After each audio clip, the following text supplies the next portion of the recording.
Je voulais réagir à ce récent événement, à ce récent tragique événement du Syrien qui a tué, enfin qui a tué. Apparemment non, enfin j'ai pas entendu dire qu'ils étaient morts. En tout cas pas pour l'instant. Donc il s'en est pris à des enfants, hein, voilà. À ce qu'on peut voir, ils débordent toujours d'inventivité en ce qui concerne la laideur de leur crime.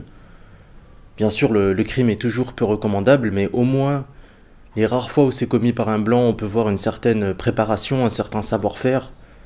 J'ai pas du tout envie de glorifier ça, c'est pas ça. Mais au moins, il y a moins il y a moins de saleté dans les actes. Là, je sais pas si vous vous en rendez compte. Le gars, il s'est réveillé le matin, il s'est dit, aujourd'hui, je vais poignarder des enfants. Ouais, c'est la chose à faire, ouais, c'est la voie vers le bien. Ouais. Si, ouais, ouais.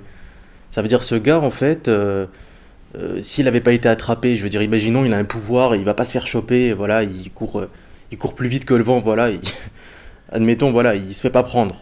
Ben, il se rendort le soir en se disant, voilà, bon, aujourd'hui j'ai bien agi, voilà, il serait content de lui, quoi. Je sais pas, faut un peu se rendre compte un peu de la noirceur de l'âme de cette personne pour faire ce genre de choses.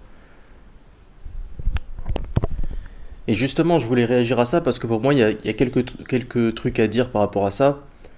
Justement, ma dernière audio parlait de l'injonction de ne pas récupérer politiquement.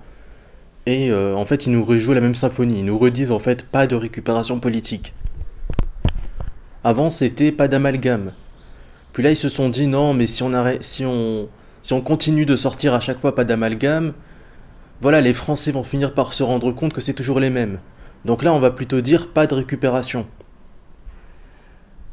Je sais pas si vous vous rendez compte, en fait, pas de récupération. Ce serait comme si, en fait, il y avait, admettons, une usine qui laisse échapper du gaz et voilà, qui contamine ses employés et une partie de la ville. Et là, t'as le patron de l'usine qui dit non, pas de récupération, voilà, ne récupérez pas l'affaire, c'est assez tragique comme ça, donc voilà, faut pas s'intéresser en fait aux causes, faut pas enquêter, faut pas s'intéresser à qu'est-ce qui se passe, enfin, faut pas en discuter quoi. En fait, les gens, ça les dérange pas. Comme on dit, euh, faut pas prendre les gens pour des cons, mais faut jamais oublier qu'ils le sont. Ça veut dire que les gens ils se disent ouais, si c'est logique, ouais, pas de récupération politique.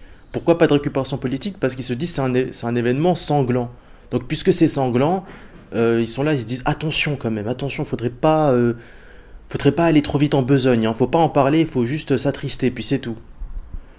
Alors quand on vous dit pas de récupération politique, que faut-il répondre? C'est dans ma dernière audio, il faut répondre non, ce n'est pas un fait divers. Parce que c'est ça que ça veut dire en fait. Euh, la récupération politique, en fait, enfin, quand c'est pas un fait divers, on peut pas parler de récupération politique. C'est les faits divers qui peuvent être récupérés politiquement, à tort, puisque récupération implique l'idée que c'est fait à tort. Voilà. Donc là, si la personne réagit en disant mais non, mais pourquoi tu dis que c'est un fait divers? On n'a pas parlé de ça, on vous dit juste pas de récupération. Bah là, t'expliques aussi. Euh, Si c'est pas un fait divers, ben on peut en parler politiquement. Ce n'est que dans le cas où c'est un fait divers, où c'est considéré comme un fait divers, que ben c'est là où on peut dénoncer la récupération politique.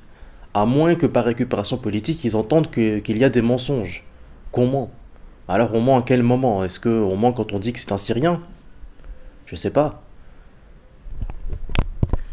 Et comme je l'ai plus ou moins expliqué dans ma dernière audio, ce n'est pas parce que c'est un fait divers qu'il ne faut pas en parler politiquement, c'est l'inverse. C'est parce qu'on n'en parle pas politiquement que ça en devient un fait divers. Autrement dit, bah, ça n'a pas de sens en fait. C'est-à-dire que même ce qui est considéré comme un fait divers, bah, si tu veux en parler politiquement, tu peux. C'est parce que tu n'en parles pas politiquement, c'est parce que personne ne prend la peine d'en parler politiquement que ça devient un fait divers. Je sais pas, quelqu'un qui glisse sur une crotte de chien puis qui se fait mal en tombant, pourquoi c'est un fait divers? C'est parce que la gauche et la droite ne vont pas s'intéresser à l'affaire, voilà. Quand ta tartine retombe du côté beurré, ben on considère que c'est un fait divers. Pourquoi? Parce que ni la gauche ni la droite, ni aucun parti, ni les socialistes, ni les communistes, ni les capitalistes, ni les libéraux, ni ceci, ni cela, ni les néo-nazis, ne vont reprendre l'affaire en disant regardez, il faut expliquer que ceci, cela. S'ils ont envie de le faire, ils ont qu'à le faire. Faut pas leur dire mais non, mais c'est un fait divers. C'est le contraire, c'est parce que les gens n'en parlent pas politiquement que ça en devient un fait divers. Fait divers, on appelait ça les articles de chiens écrasés. Voilà, c'est un peu ça l'idée. Quand un chien se fait écraser, personne récupérer, ne va en parler politiquement. Voilà. Et donc, si jamais on vous dit, mais si, c'est un fait divers, euh, faut pas dire que c'est pas un fait divers, c'est un fait divers, ben faut répondre, mais si c'est un fait divers, pourquoi c'est toujours les mêmes? Justement, quand plusieurs événements, tu peux relier les points, ben, on peut plus parler de faits divers en fait. Le principe d'un fait divers, c'est que il y a un côté insolite là-dedans, il y a un côté un peu absurde, un peu inattendu, justement. Quand un événement va se reproduire, ben là on peut en parler et on peut en prendre et on peut prendre des mesures et ne plus considérer que c'est un accident, que c'est un fait isolé. Pas de récupération, ils auraient pu le sortir aux premiers attentats, aux premiers actes violents d'envergure commis par des étrangers. Ils auraient pu dire non, mais c'est une coïncidence si c'est commis par des étrangers. Ça aurait très bien pu être commis par un Français de souche, par exemple. Mais là, quand c'est répétitif, ben, on peut plus parler d'événements en fait, voilà, qui est un simple accident dont on ne peut en tirer aucune conclusion. On peut pas. Maintenant, ça ne les oblige pas à en tirer les conclusions que la droite ou l'extrême droite fait. On peut très bien parler de cet événement d'un point de vue de gauche ou d'extrême gauche, d'un point de vue progressiste, d'un point de vue antiraciste, voilà, woke, etc. Et je vais terminer en disant qu'il faut bien faire la part des choses. S'ils nous traitent de racistes ou de fachos, ben, il ne s'agit pas vraiment de ça en fait. Il faut comprendre que quand on dénonce l'immigration excessive et qu'on demande juste de réduire un peu l'immigration, hein, pas de la stopper, ne soyons pas fous, juste de la réduire un peu, bah, c'est pas du fascisme, c'est pas du racisme en tant que tel. Un pays, une nation a théoriquement le droit de décider de qui entre dans son pays ou pas. Ça n'a rien à voir avec le racisme, ça n'a rien à voir avec la haine. C'est pas de la haine si tu m'invites pas chez toi, ou si tu me dis non, aujourd'hui je peux pas t'accueillir, c'est pas de la haine. On peut très bien adorer les étrangers et quand même vouloir réduire l'immigration ou même la stopper. Justement, pourquoi considérer que le fait qu'ils restent dans leur pays, c'est forcément une atrocité, une injustice totale? Je sais pas, à les entendre, on dirait que c'est l'horreur absolue de vivre en Afrique. Ben justement, si vous aimez les étrangers, ben, et que vous considérez qu'ils vivent pas très bien dans leur pays d'origine, ben, améliorez leurs conditions de vie dans leur pays d'origine. J'ai rien contre ça personnellement. Je ne dis pas qu'il faut, je dis pas que c'est un impératif. Je dis juste que, bah, si un blanc a envie de faire de l'humanitaire, c'est son droit. Ça me choque absolument pas. Au contraire, en faisant de l'humanitaire, il va comprendre en fait qui il est dans ce monde. En fait, il va comprendre à quel point ben, les autres ethnies sont différentes de lui. Quoi qu'il y en a qui vont pas comprendre, il y en a qui vont encore dire oui, nous sommes tous des êtres humains égaux, indifférenciés. Quand tu voyages, tu comprends que t'es vraiment pas le même que ton voisin en fait.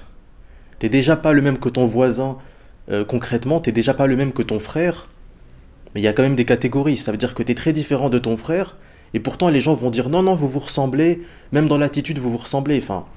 Alors que toi tu te vois comme étant très différent. Enfin, vous comprenez, c'est comme des teintes de couleurs en fait, bon bref.